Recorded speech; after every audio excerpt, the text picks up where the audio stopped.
편편사마귀는 휴먼 파필로마 바이러스라고 하는 대표적인 바이러스성 질환으로서 특히 요즘 20, 30대 여성들한테 굉장히 많이 발생하고 있고, 또 얼굴 노출 부위뿐만 아니고 목 부위까지 번져서 쥐젖 형태로 같이 동반되는 경우가 굉장히 많으며, 이게 조금씩 번지는 양상을 띠기 때문에 되도록이면 빠른 시간에 바로 치료를 권하고 있습니다. 우리 편편사마귀는 항관종, 비립종, 또 여드름의 면포랑 비슷하게 보일 수 있기 때문에 피부과 전문의의 정확한 진단이 꼭 필요한 그런 대표적인 질환이라고 할 수 있습니다.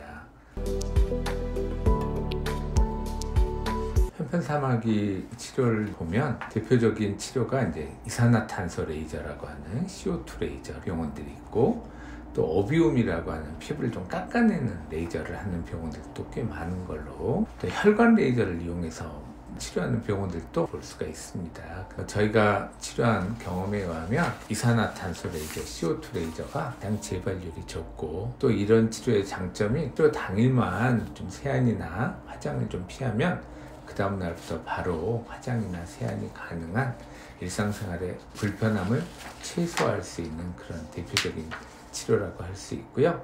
저희 병원에서는 이제 얼굴이나 목에 너무 개수가 많다, 막 100개 이상 되시는 분들한테는 예방적인 효과를 위해서 아까 말한 그런 혈관 레이저로 미리 전처치를 좀 하고 난 다음에 이산화탄소 레이저를 같이 함으로써 훨씬 재발률과 다시 올라오는 그 발생률을 줄여주고 있습니다.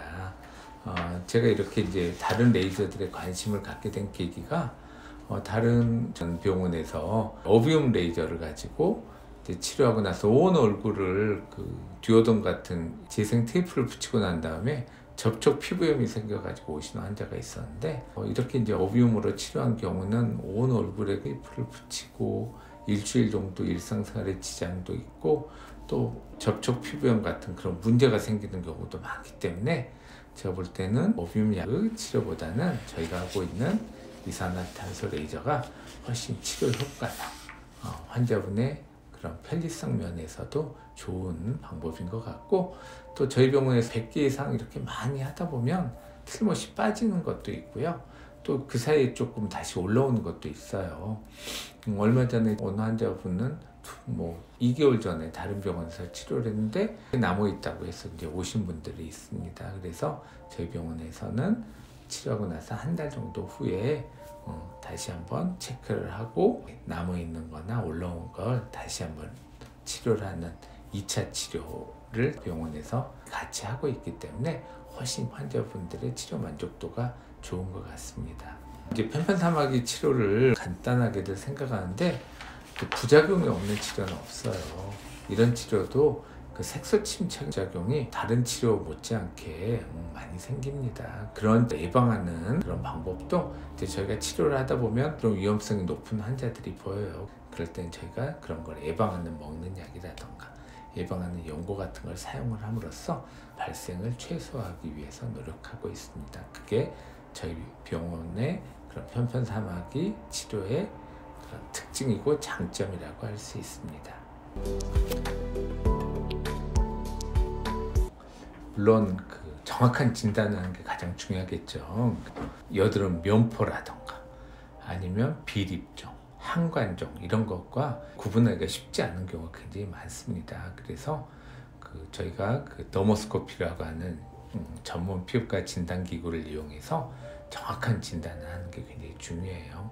피부과 전문의한테 진단을 받는 게 굉장히 중요하고, 그렇게 정확한 진단을 하고 나면 마취 연고를 도포하게 됩니다. 그래서 치료 부위만큼 마취 연고를 도포하고, 마취가 되는 한 30분 정도 후에 혈관 레이저로 미리 예방적 치료를 먼저 하고, 이산화탄소 레이저를 가지고 각 병변을 치료를 하는 과정을 겪게 됩니다.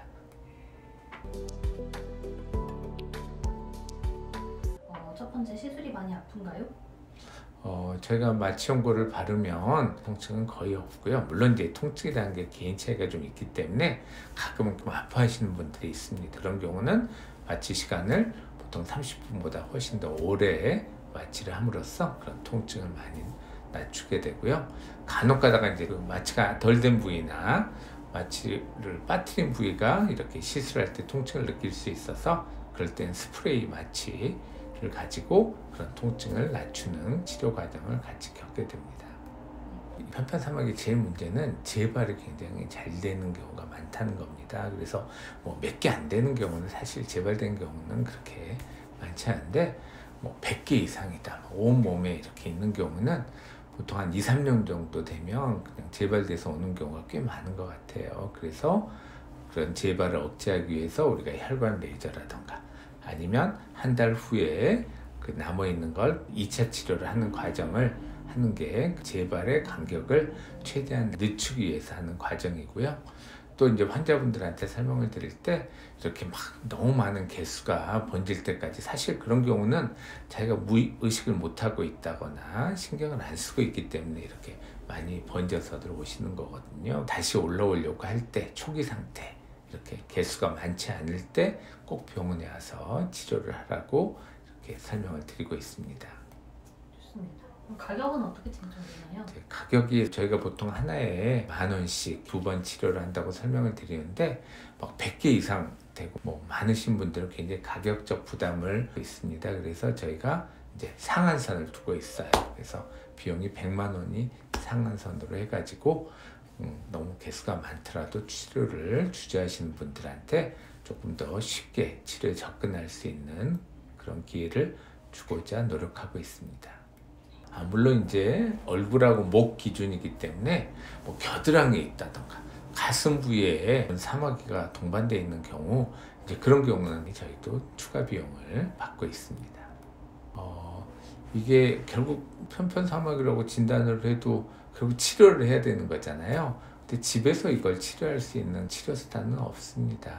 그렇다면 어차피 진단과 치료가 같이 이루어져야 되니까 피부과 전문의를 찾는 게 제가 볼 때는 가장 빠른 그런 방법이라고 생각됩니다.